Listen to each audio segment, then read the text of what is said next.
সেখানেই ও আজ আমায় নামিয়ে দিল। আর নেমেই আমার মনে হলো এই জায়গাটা আমি চিনি, এই জায়গাটাই আমি এসেছি, এর আগে আমি এই জায়গাটাই এসেছি। তারপরেই মনে হলো দাদাভাই সেদিন আমাদের প্রথমে এখানেই এনেছিল।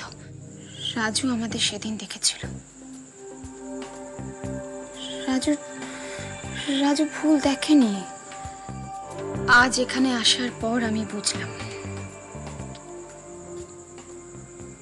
দাদাভাইয়ের বান্ধবী রাত্রি তুমি, আর সেই তুমি আমারও বান্ধবী, আমার বিশেষ বান্ধবী রাত্রি রায়। আমি তোমার দাদাভাইকে ভালোবাসতাম নন্দিনী, এতই ভালোবাসতাম যে নিজের কথা কোনোদিনও চিন্তাই করিনি। ও বিয়ে করলো, সংসার করলো, কিন্তু আমি বাবার এই অবস্থার জন্য বিয়ের কথা চিন্তাও করলাম না। আমি কোনোদিন তোমার দাদাভাইয়ের কাছে কিচ্ছু চাইনি নন্দিনী। শুধু শুধু শুধু নিঃস্বার্থের মতো ভালোবেসে গেছি। তুমি জানো না নন্দিনী, আমি অয়ন চ্যাটার্জি নামে পুলিশে রিপোর্ট করেছি।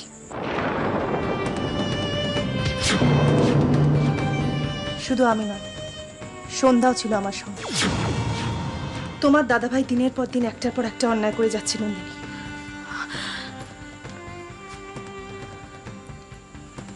রাত্রি, আমি বুঝতে পারছি দাদাভাই তোমার সঙ্গে, মানে তোমাদের সঙ্গে যে অন্যায়টা করেছে তার কোনো ক্ষমা হয় না, হতে পারে না কোনো ক্ষমা।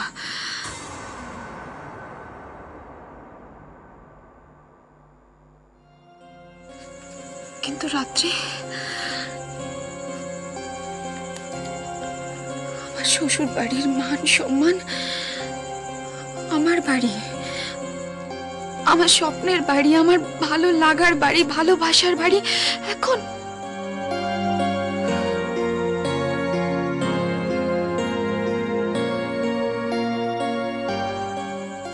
রাত্রি।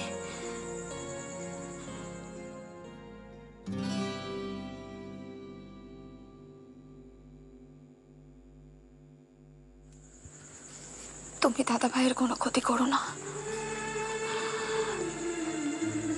দাদা ভাইয়ের ক্ষতি মানে যে আমাদের সবার ক্ষতি।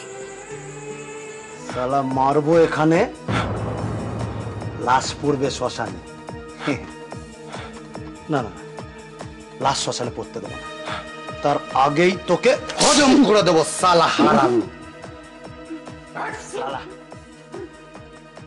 দিদি দিদি, আমার সর্বনাশ হয়েছে দিদি। কি হয়েছে সেটা বলবো?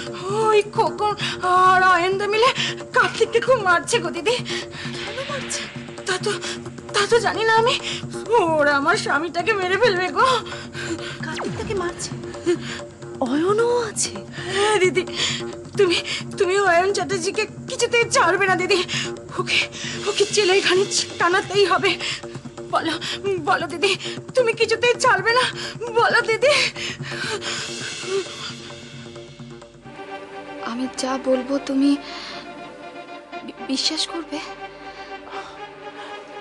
হ্যাঁ, বিশ্বাস করবো না কেন, বলো।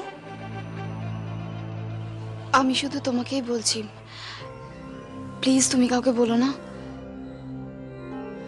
কাউকে বলবো না, এবার তো বলো। দাদা